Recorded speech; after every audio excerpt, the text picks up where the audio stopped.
Kita sambut bersama, inilah dia Bapak Ketum yang kita banggakan, Bapak Dr. Kiai Haji Abdul Muhaimin Iskandar. Luar biasa, di sebelah sana paling ujung, gelap-gelap, kelihatan ya? Allahumma sholli ala Sayyidina Muhammad. Allahumma sholli ala Sayyidina Muhammad. Saya mau di depan tapi kasihan yang di belakang, jauh sana gelap. Alhamdulillah, wassalatu wassalamu ala rasulillah, wala hawla wala quwata illa billah. Allahumma sholli ala Muhammad. Niat kita berkumpul bersama-sama karena kita cinta dan rindu Rasulullah sallallahu alaihi wasallam. Allahumma sholli ala Muhammad. Adik-adik, saudara-saudara, sahabat-sahabat semua, Allahumma sholli ala Muhammad. Hari ini kita berkumpul untuk bersolawat kepada junjungan Nabi besar Nabi Muhammad sallallahu alaihi wasallam. Juga dalam rangka kita semua berkumpul memperingati 1 abad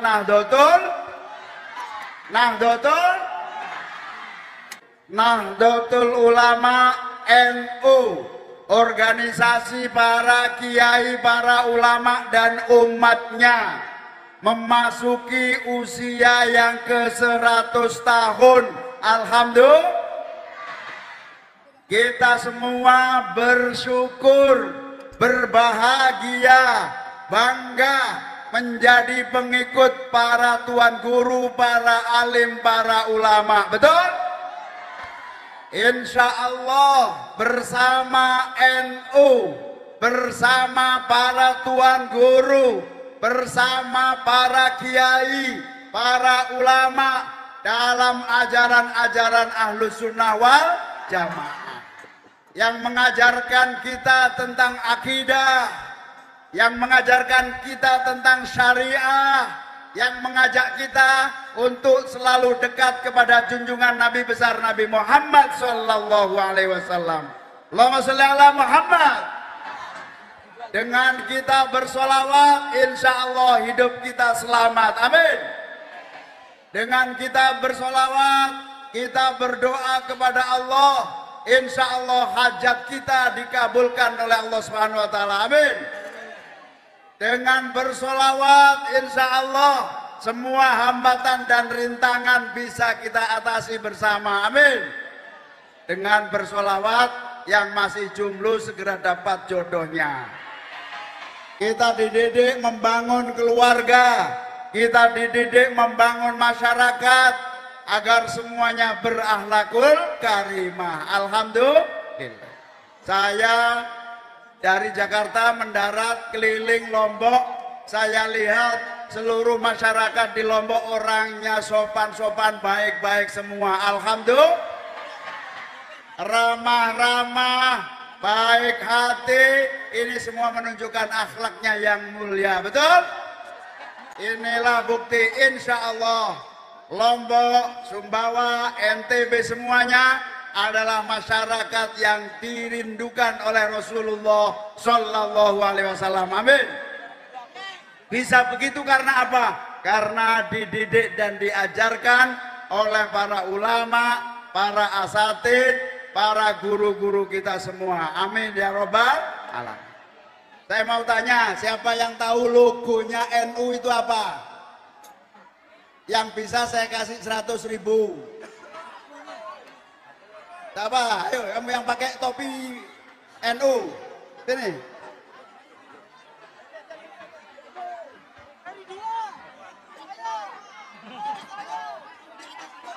Ayo sini maju. Bisa maju nggak?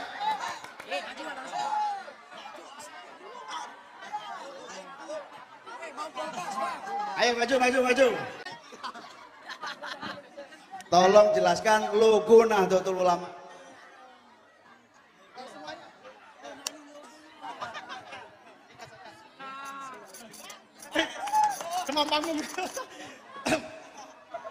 Logo Nahdlatul Ulama itu ada global, ada huruf hijaiyah menuliskan Nahdlatul Ulama, dan juga ada 9 bintang tulisan NU. 9 bintang itu memfilosofikan 9 wali songo yang ada di Indonesia. Terima kasih. Betul, 100.000.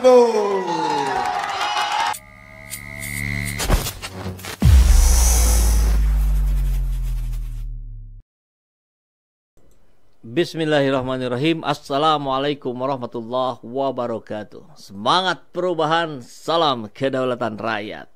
Sahabat SC, hari ini kita akan membahas Komite Khitoh NU. PKS tak hanya didominasi Muhammadiyah tapi juga NU. Jadi yang dibilang seperti air dan minyak itu dia yang nggak paham, dia nggak tahu situasi yang sebenarnya. Wong di PKS aja banyak orang NU kok. Ketua Umum Tanfiziah Komite Khitoh Nahdlatul Ulama Rahmat Wahab menilai NU terlalu besar untuk hanya satu partai. NU ada di berbagai partai termasuk PKS. NU tidak hanya keluar dari satu partai. Kalau kita lihat sejarahnya bagaimana NU menjadi partai terus menyatu dan keluar lagi tidak berpartai. Tapi secara individu dilindungi oleh Qonun Asasi bahwa setiap warga NU mempunyai hak ke partai mana saja yang disukai. Jadi NU terlalu besar di dalam satu partai. Dan saya yakin ada di mana-mana termasuk ada di PKS. Bahkan PKS kata dia bukan hanya didominasi oleh aktivis Muhammadiyah saja tapi juga NU. Sehingga wajar kalau PKS mengadakan semacam musabakoh kitab kuning khas NU ya. Sah-sah saja, apalagi aktivitasnya juga santri-santri dari Timur Tengah, bukan klaim dari satu partai saja. Apalagi belakangan ini juga melaksanakan tahlilan, mujahadah dan sebagainya. Sah-sah saja, karena ada anggota yang orang NU. Kalau ada NU di PKS tentu untuk memelihara tradisi NU yang menjadi bagian amaliyah kesehariannya, ungkap mantan rektor Universitas Negeri Muhammadiyah itu. Ini penting sekali untuk dijaga kebersamaan dan ukhuwahnya. Karena itulah mari kita termasuk PKS bisa sama-sama bergerak dengan NU untuk menjunjung tinggi ukhuwah Islamiyah. Melakukan bersama-sama termasuk PKS mengundang dan seterusnya dan seterusnya. Nah ini kita lihat satu lagi kabarnya. Selain Gus Aam, ini deretan nama tokoh NU di PKS. Nama Gus Aam dibicarakan saat lagu Yalal Waton menggema di DPP PKS kemarin ya, ketika pertemuan dengan PKB, Nasdem, Koalisi Perubahan. Wakil Ketua Majelis Syuro PKS Hidayatul Wahid mengakui banyak tokoh NU yang saat ini berkiprah di partai dakwah. Bahkan selain dari NU, Hidayat juga mengaku banyak tokoh dari ormas lain selain NU berkiprah di PKS. Ya PKS kan partai politik, bukan ormas Islam, ya kan? Sehingga dari mana-mana ya wajar saja kan begitu. Nama-nama tokoh NU yang masuk di PKS menjadi sorotan seusai kunjungan Partai Nasdem dan PKB di PKS.